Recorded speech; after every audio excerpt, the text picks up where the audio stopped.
Hello, my dear students. So, in my previous class, I was discussing about the chapter Life on the Earth, and the topic which I discussed with you all was the biogeochemical cycle. So, in the biogeochemical cycle, we discussed that what is biogeochemical cycle, okay, and what are the different types of these chemical cycles present in the Earth actually. Okay, so today we are going to discuss about water cycle as a part of those biogeochemical cycle actually. Okay, you all have some idea about water cycle, isn't it? You all have some idea about the water cycle, and the water cycle you have studied in your junior classes.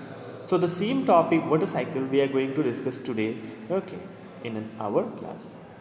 See, all living organisms, the atmosphere and the lithosphere, they maintain between them a circulation of water with either in the form of solid, liquid or gaseous, okay, which is referred to as the water or the hydrological cycle.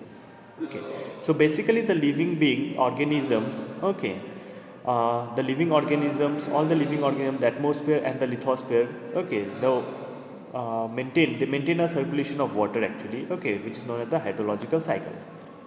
See, water is a cyclic resource. It can be used and reused again. Okay, water is a cyclic resource. It can be used and reused. Water also undergoes a cycle from the ocean to the land and land to the ocean. Means there is a cyclic movement of the water from the ocean to the land surface and again from the land surface to the ocean. Okay. So how this happens actually? See, the hydrological cycle, it describes the movement of the water on, in and above the earth. Okay, so the hydrological cycle basically describes the movement of the water on the earth, in the earth and above the earth. The water cycle has been working for billions of years and all the life on earth depends on it. Okay, the water cycle has been working for billions of years on the earth and all the life, all the living components of the earth are dependent on this water cycle. Next to air, what is the most important element which is required for the existence of life on earth? Okay, because without water, survival of the living things is quite impossible. Okay, the distribution of the water on the earth is quite uneven, and the distribution of the water on the earth is also uneven because we see there are certain regions in the world which is having abundant supply of water, whereas there are many areas on the earth where there is a huge scarcity of water, where water is not available actually. Okay, many locations have plenty of water while others have very limited quantity. Okay, so this hydrological cycle or the hydrological cycle is the circulation of the water within the earth's hydrosphere in the different forms. Okay, so the water, it moves in a cyclic way, okay, from the ocean to the land surface, from the land to the oceans and all, okay, in different forms, like in the form of liquid, in the form of solid, in the form of the gaseous phases and all. Okay, so it also refers to the continuous exchange of water between the ocean, atmosphere, land surface and subsurface and the organisms.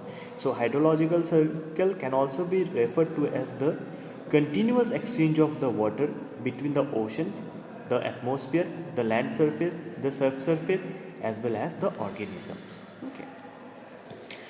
Like if we see the data about the distribution of water on the earth, about 71% of the planetary water is found in the ocean. I mean, about 71% of the water available on the earth's surface is found in the oceans. Okay, and the remaining part of the water is held as fresh water in the glaciers and ice caps, in the form of groundwater, in the lakes, in the form of soil moisture, in the atmosphere in the form of clouds and moisture and all, in the form of streams and within life.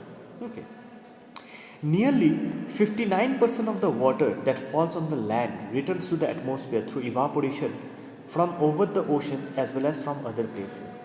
So basically the water that falls on the land, they again goes back to the atmosphere through the process of evaporation. Okay, the water gets converted into vapor, okay, and it evaporates and it again reaches the earth's atmosphere.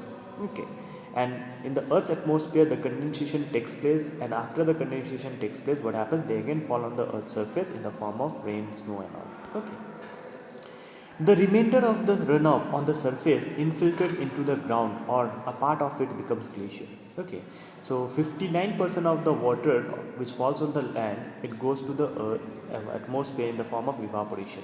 Okay, and the remaining part, it runs off and infiltrates into the ground, or it gets accumulated in the form of the glaciers. Okay, which again melts and forms with streams and all. So this picture basically demonstrates that what is hydrological cycle or the water cycle actually. Okay, so basically here you see that we are having a huge deposit of water in the oceans and the sea, and from the oceans and the sea basically evaporation takes place, and as well as the water which is available in the lakes, rivers and all, okay, on the surface of the earth. Okay, from there also evaporation takes place. So because of evaporation, what happens, the water gets converted into vapor, that is water vapor.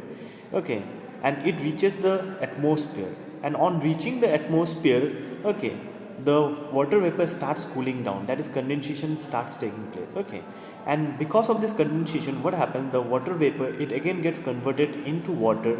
Okay, and they fall on the surface of the earth in the form of rain, in the form of snow, etc. Okay, so this is how the cyclic this is how there's a balance is being maintained. Okay, on the earth's surface. Okay, water balance is maintained on the earth's surface. Okay, and this is referred to as the hydrological cycle or the water cycle. Okay, so this water cycle is an important component of the biogeochemical cycle because it helps in the cyclic movement of the water and the other nutrients as well. Okay, so I hope you all have understood about the hydrological cycle or the water cycle. Okay, so thank you, my dear students.